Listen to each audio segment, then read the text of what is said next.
All right, y'all, what's up? So, best show in the history of television. Some people might think that's hyperbole. Some people might say you putting too much on it to say that. But this episode kind of exhibits why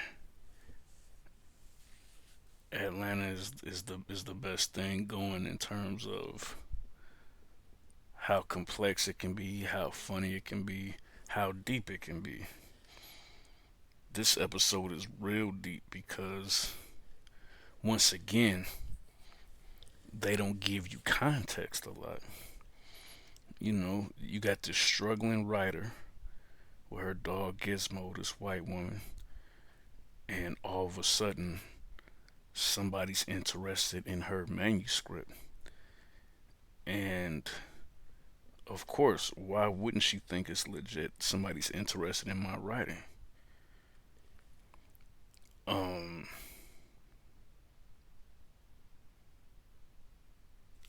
they cut away from that. Ernest talking to Al, aka Paperboy. Where you on your way to? Man, I'm going to therapy. And I think it's a commentary on us as black people, as African Americans, that we don't do therapy. Whether we don't have the economic means to have access to it, or whether we just don't believe in it, we don't do therapy. So Al is cracking up that Ern is on his way to therapy, and then he even tells Darius, hey, you see how rich I'm making you? And then he said, hey, Darius, like, he giving his 15%. I gave him 15% and he giving it to therapy. He might as well give that back to me. So, Ernest in his therapy session, and as managers and businessmen and A&Rs and road managers and the different jobs that come with the music industry, consultants, it's uh it's always portrayed on film and on television that they're so busy that they always have to be on their phones. However, the thing about that is that there's some truth to it. But what I like is this particular therapist told him, we can't have an honest session if you're going to be doing that. And he says, without even looking up at him, I can't pay for this if I don't do this. So he's, saying, your therapy sessions are not cheap. And what I do with my money, well, how I make my money to even be able to afford you, is through this music business. But whatever's going on, he really respects this therapist, African American male, and salute to Atlanta for showing us a black male therapist on television. I don't think I've ever seen that. The more I think about it, I've known quite a few. Shout out to Shannon Smith, former all-state basketball prospect, excellent therapist. Um, but yeah, you never see that presented or projected on television. But you can tell that Ern really respects him because he put the phone away. He put it in his pocket and he respected the man enough to say, okay, I need to stop texting and stop sending emails. Um, Ern mentioned obviously they had EKGs connected to his heart to monitor his heart rate, but he also mentioned feeling numb on one side. So Once again, Atlanta's the type of show that says something without coming out and saying it. I owe this to my mom. Um, my mom is a retired registered nurse, so I know a lot about health. I guess just through osmosis, through my mother's knowledge. Like just a few days ago, I was feeling crazy up in here, and then the light bulb just went out. I was like, "Oh, you got strep throat. Strep throat is coming." And sure enough, every time I swallowed, it made my shoulders clench. It hurt so bad from swallowing. So I had to take some amoxicillin and all kind of other stuff. But I say all that to say, when Ern said the left side of his body was numb, that's stroke stuff, dude. Like Ern is too young to be having pre-heart attack symptoms and pre-stroke symptoms. Um, they cut away from the therapy and they go back to this white woman that we saw at the beginning. And don't lie to me out there. I know the rest of y'all was looking at this man the same way I was looking. And I know, just like me, especially because of the hair, y'all was saying, "Is that Tracy?" And then y'all was like, "No, that's not Tracy." It wasn't until the white man, the literary agent that wanted to meet her, said Tracy's name, he was like, "Man, I'll be damned. Tracy is back." And then they cut away from that. However, before I say they cut away from that, this young lady behind me up here, um, she should have been a little bit skeptical that no one ever showed any interest in her writing before. Now, a literary agent wants to meet her. Then the agent pretty much said, "Congratulations, I accept." And she was like, "Accept what?" She was like, "Me being your agent."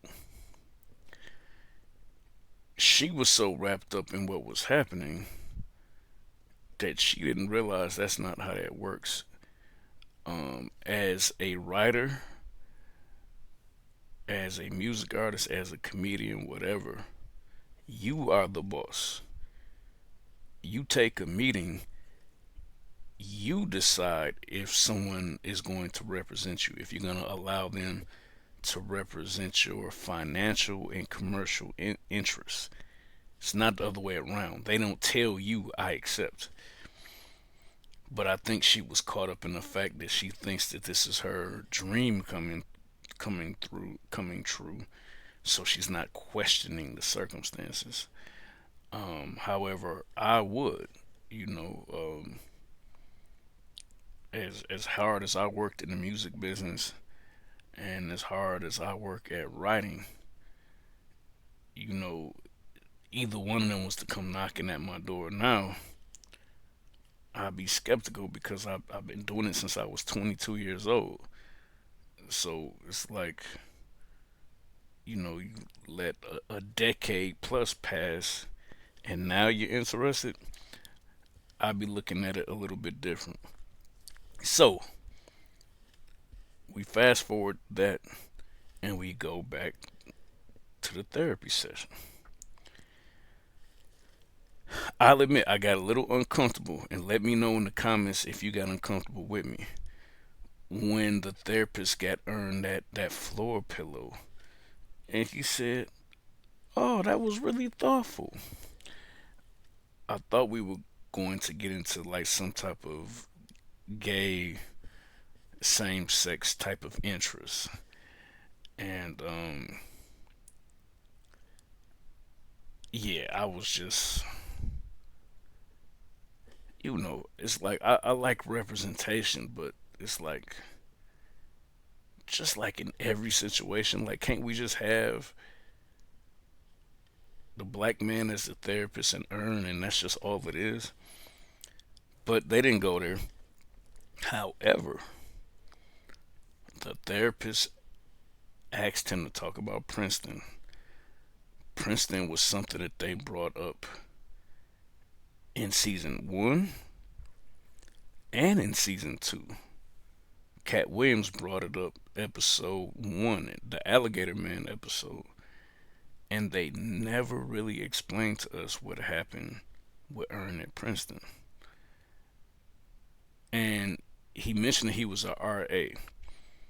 So for those of you who either didn't attend college or there's a chance that you didn't stay on campus in like a dormitory, you might have had your own place, or you might have lived with mom and dad and just commuted to your college. But for all of us who lived in a dorm, I stayed in Clark Atlanta University. Brawley Hall was my dorm. You have what's known as a RA, that stands for resident assistant. He was a RA with a Caucasian young lady by the name of Sasha, and they were friends. And he had some big interview or some event, and he had got a nice suit for it. And I can't remember the details, but he needed Sasha to hold on to the suit. And he said that he trusted Sasha, and for whatever reason, he's calling to get the suit, and she just is blowing him off like, yeah, I'm not around. As if she doesn't know how important it is for him to do this interview with the suit. So he states that he has the master key, goes into the room to get his property, which she was supposed to be stewarding for him. And she cried to the dean and cried to the president of the university, and they made it seem like him as a black man had stolen from her, and he got expelled from Princeton over that incident. And the therapist is breaking down it. This is why Ern doesn't trust people, because he trusted Sasha. And he even brought up that Ern was abused by a relative, and Donald Glover started crying, and it was very believable tears. It was very good acting, and I hope it wasn't Cat Williams, his the alligator man. I'm hoping that's not the one that abused him, but there's a possibility because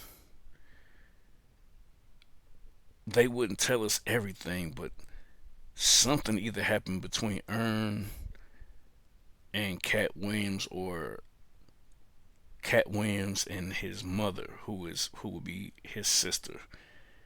And they didn't elaborate on what happened, but I wonder if they are alluding to Cat Williams. I can't remember his character's name.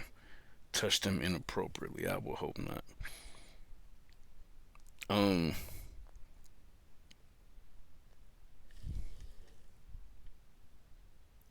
we flash back to the young lady, the Caucasian young lady. She has been told that in order to kick off her career with this book that they're signing her for, that she has to do a read aloud with some elementary school kids. And this is a very popular way in which authors help to spread publicity about their books. And they often get paid to come to places and read their books to kids or to audiences. And I noticed that the kids were being very rude. One of them went to sleep while she was reading, and I was getting upset because I felt like it was a poor representation of us as black people, young black people, to not have any manners, not have any respect. But something in the back of my mind was telling me there's got to be something more to this. Because why isn't the black lady the adult?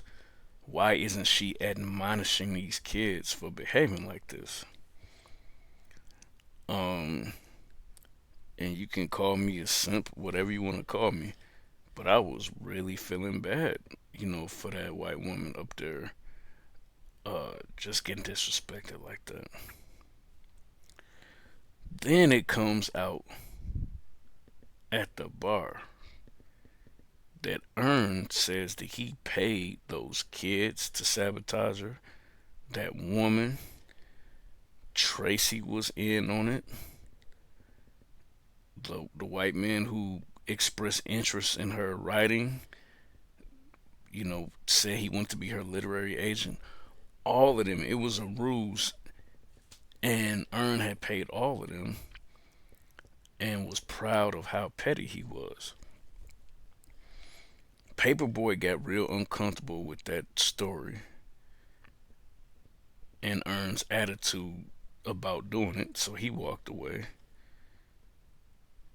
And as Darius is known to do with his wisdom, he says, I can't decide on if what you did is extreme pettiness or terrorism.